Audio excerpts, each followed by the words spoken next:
Hey there everyone, this is Shadigo. Welcome to Pokémon Stadium. Basically the 964 game was released sometime after the original first generation games for the N64. Basically you could just allow your Pokémon to battle in like, well it says 3D, but it's like 3D peoples, like 3D models and stuff. And the other gimmicks that this game had was it came with a transfer pack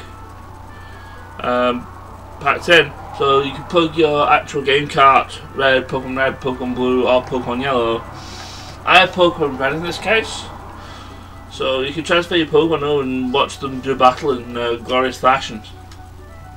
Which is actually what's going to be happening throughout pretty much most of this playthrough. As this is the very same red cartridge that I did my playthrough of Pokemon Red, which I believe was a Nuzlocke run, which I actually managed to complete with I think it was about 3 or 4 casualties. I think it might be 4, including 2 of the main team that unfortunately only made it to pretty much the Elite 4. If memory serves. My Venusaur died to Lorelei's Blizzard, whilst my Arbok died to, I think it was a crit Hyper Beam. Should probably go and have a look at those again. But while we're here, and while I'm just basically doing intro things, there's three things at the main menu here. You have Battle Now, which is a quick battle, which I might just use to. Actually, I'm probably not going to. I could just easily just go into the other thing, but yeah, that's just a quick battle. You get I think you get 6 predetermined Pokemon against another 6 predetermined Pokemon. You go ahead and fight and see who wins. Pokémon Stadium here is the main meat of the actual game itself, and we'll be going to that shortly. While Event Battle is basically you have 2 controllers, 2 packs and 2 games. You can actually Event Battle. Though you can also, I think you can also Event Battle with rental Pokemon, so there's that as well. But anyway, back to the Pokémon Stadium option. A few options here. Stadium's got a bunch of things in that you can do. There's this place here, Jimmy the Castle, which I'm actually going to go to first, in case you haven't already seen the title or anything. There's also, this is, I believe, is the mini games, which I probably want to do last as part of an extra project.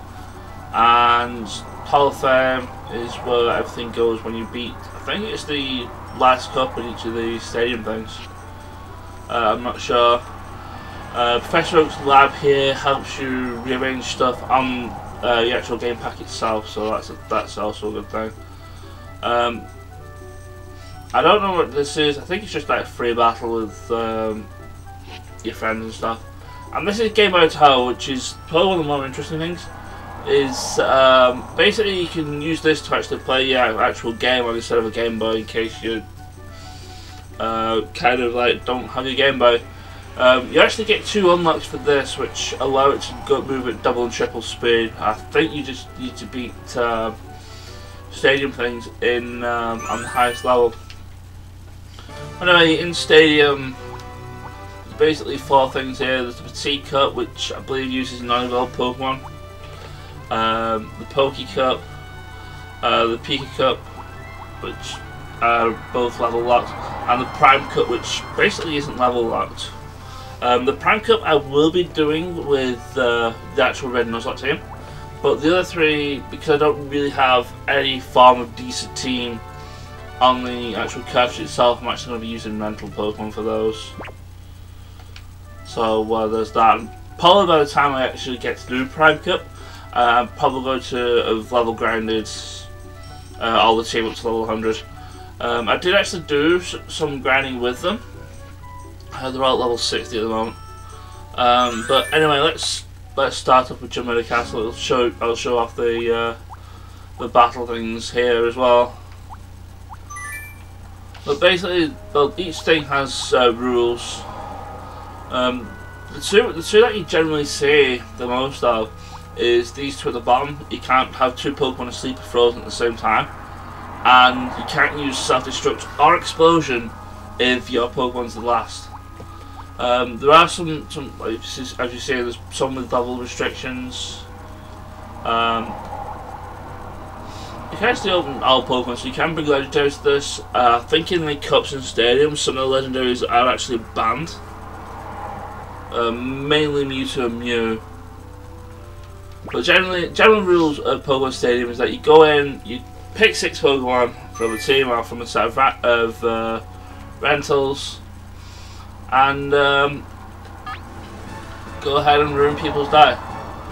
Anyway, Gym Leader Castle. Basically, you gotta fight up to the Gym Leader, beat the Gym Leader, and then you progress. As mentioned, I'm going to be using the party of 6 here. I may as well explain everybody here. Dozy is my Hypno here.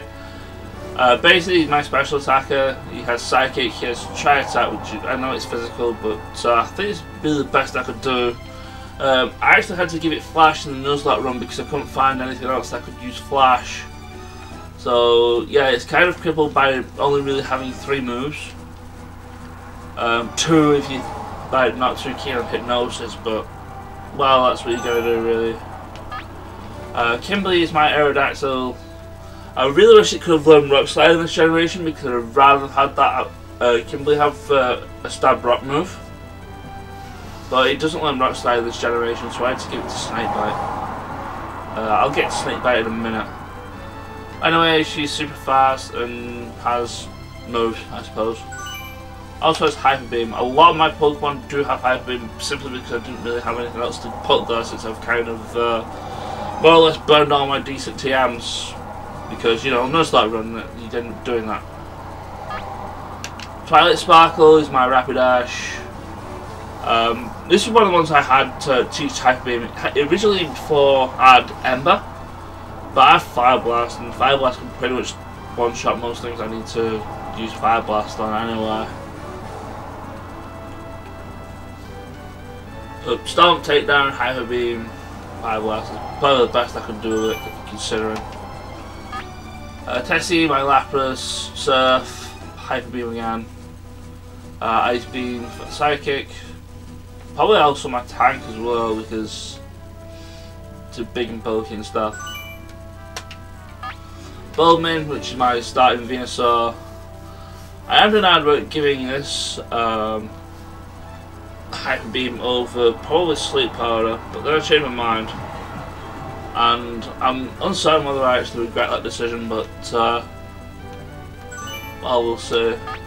Finally, Snakebite, which is my Arbok. I actually did well until it got crit by Gyarados. Basically, the main thing I was going to do is just going to spam Rock Slide, but I think Rock Slide missing it got me with a crit Hyper Beam. Again, didn't really have any stab moves, but none of the stab moves in Generation 1 were really that good, and I think it took Sludge Bomb in Generation 2 to actually get a decent poison type move. But yeah, that's kind of the best I could do.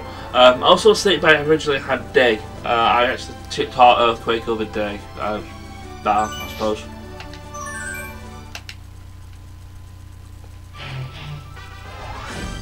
Anyway, here's going to be our first set of Gym Leader Castle battles. Starting with this bug person here. I already have a team set up. I'm going to be bringing out Snakebite, Twilight, and Keb. All 3 have super effective moves, and basically I brought Snakebite to it first in case yeah, one of the cocoons shows up. I believe they do know Tackle and Poison Sting respectively, but aside from Rapidash, who has Fire Blast, I can't really do much to them. But so yeah, what I'm going to do, basically press which battle you want to do here. You want to fight, you press A. You want to switch, you press B. And if you press start, you'll pretty much forfeit the match. So I'm going to fight, and whichever one of the C buttons I want to press actually activates that move. I want to use Toxic. So because I know for a fact Rock Slide doesn't kill this thing, and it's probably very hard, which makes it even less likely for Rock Slide to kill this thing. But yeah, Poison's going to wear it down. So now I'll probably start spamming the Rock Slides. Rock Slide, I believe, does have accuracy issues, so there's also that as well. See, yeah, it's not really going to be doing stuff, so and all this guy's just going to do is just spam hard, and neither one is conceding an inch. can't really do much other than that. Fighting poses. What's this?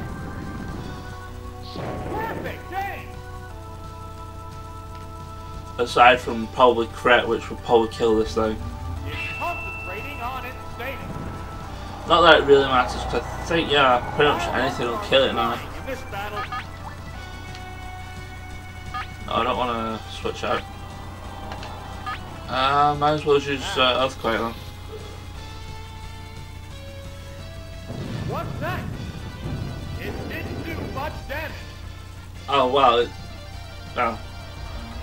It still won't. So it took that Earthquake like a boss, but yeah, the Earthquake's stab and the Poison's going to kill it anyway.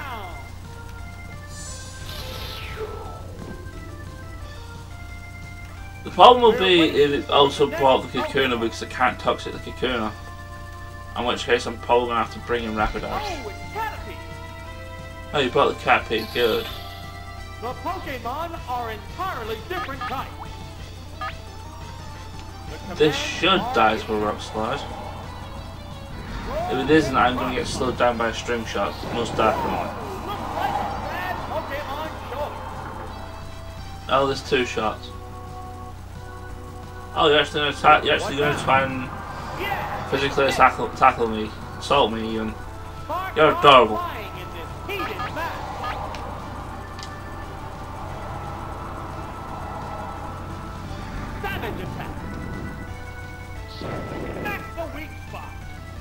Well, that should kill it. Going down. Now, what is your last Pokemon, Mr. the Bug Catcher fellow?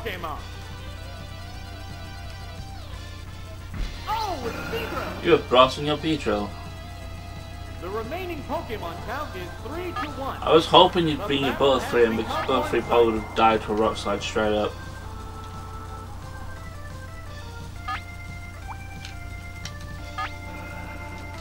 Yeah, I'm just gonna spam Rock Slide. There it goes. If it does actually try anything funny, then I'm probably just going to end up glaring the thing. Oh, it is trying funny things.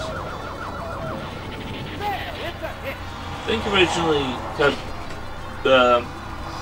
did a practice run of this just to see whether things worked. Back when Snakebite had Dig, I pretty much used Dig to hide under Hyper Beam. But yeah, providing Rock Slide doesn't miss, well, I don't really care if Rock Slide actually misses, because Beedrill's not going to be able to attack me because I used Hyper Beam. Is it down and out? A lot of the things from Generation 1 got fixed, some quote-unquote fixed, in most people's opinions.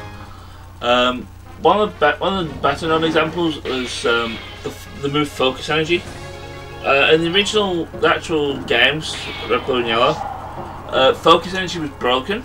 It actually didn't do what it was intended to do, and increased critical hit ratio, whilst instead it actually reduced it. And the other one that I actually know off the top of my head is actually regarding Hyper Beam itself. In the games, if you KO the Pokemon with Hyper Beam, then you essentially didn't have to go through the recharge time.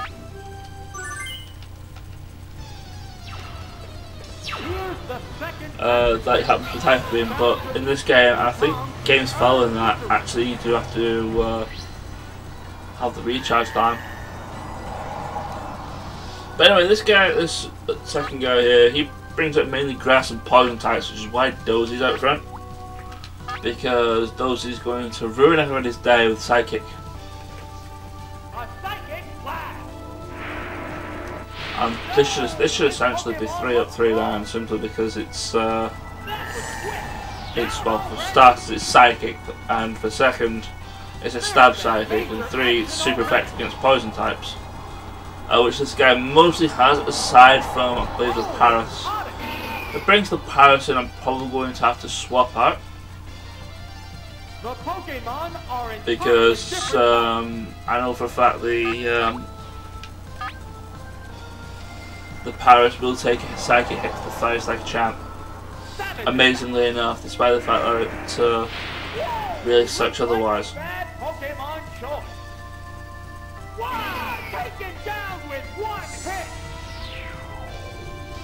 I'd really like to do a 3 up, 3 down thing though.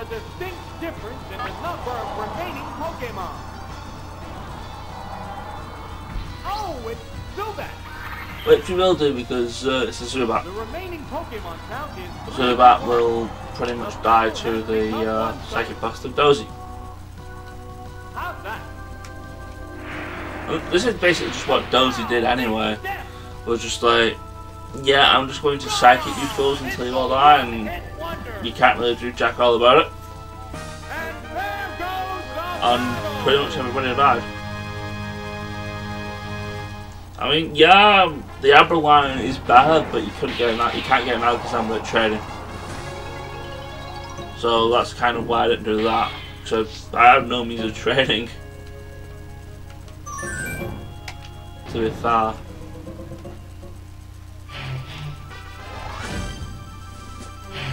Alright, third battle against, that's a male junior trainer, isn't it? Or is it the female one? I can't really tell the symbol by there.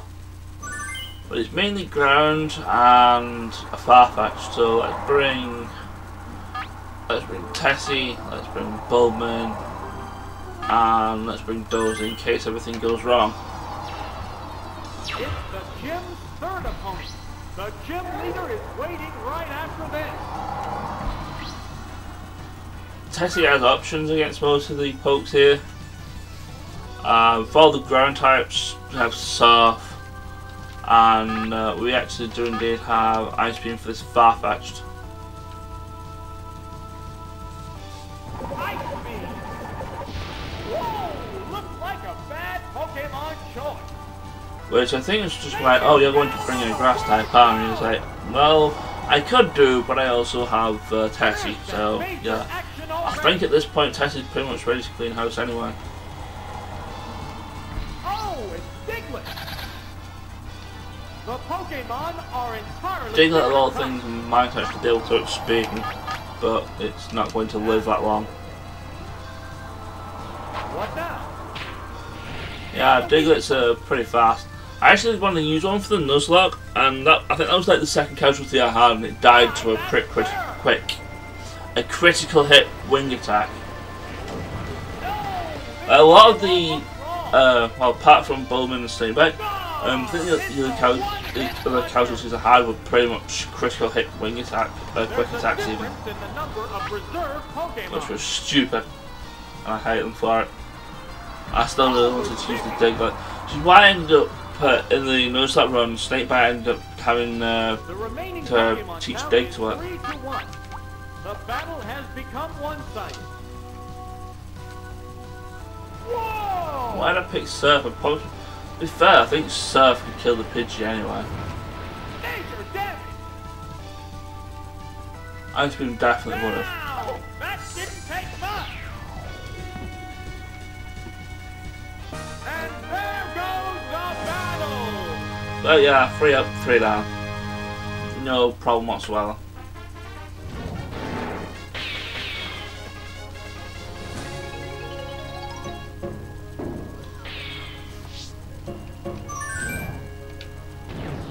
And now we get to face the Brockmeister himself, who, unlike other Brocks that we may know, is not exactly a part-timer.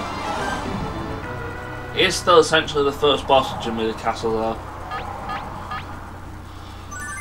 So I'm going to bring Bowman. I'm going to bring Tessie for the Vulpix, and I'm going to bring Dozy in case things end up getting out of hand. I could bring Snakebite because it has Earthquake, and that will pretty much ruin everybody's die.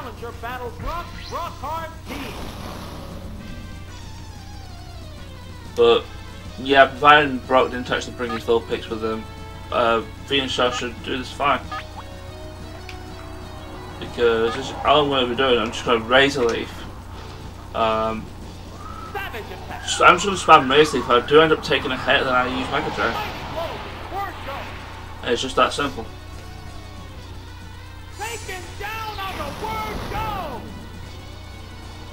If Vulpix does come out, I'll probably just switch to Tess and Circle.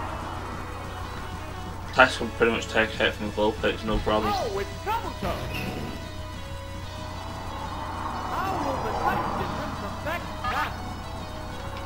So hey, guess what? PEWTER is also quad weak to grass.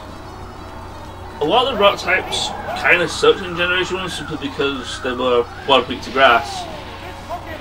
Which is why you generally pick Bulbasaur as your starting Pokemon, because it actually does well against pretty much the start of the game. The first two gym leaders will go down to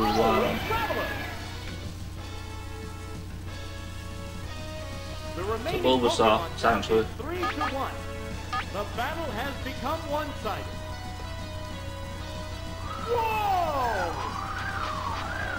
Well, Squirtle's called that the medium choice. It still got through the first two bosses fairly well, but the third boss was going to be a problem. And it came back, it actually comes back to be better in the end game as well. While Venusaur can actually struggle in game, like the last two badges at least. And not to mention Gym Badge 6, because it's that poison type. Like pretty much every grass type in Generation 1 was. But that's the PEWTER gym battle all cleared. And each time we beat one of the gym leaders, we actually get the access to the next one. We can actually go back to the previous one if you so want to, but we don't need to. Next time on Pokémon Stadium, we are going to take on Misty and her water types and stuff. So take care, and I will see you guys then. Ciao.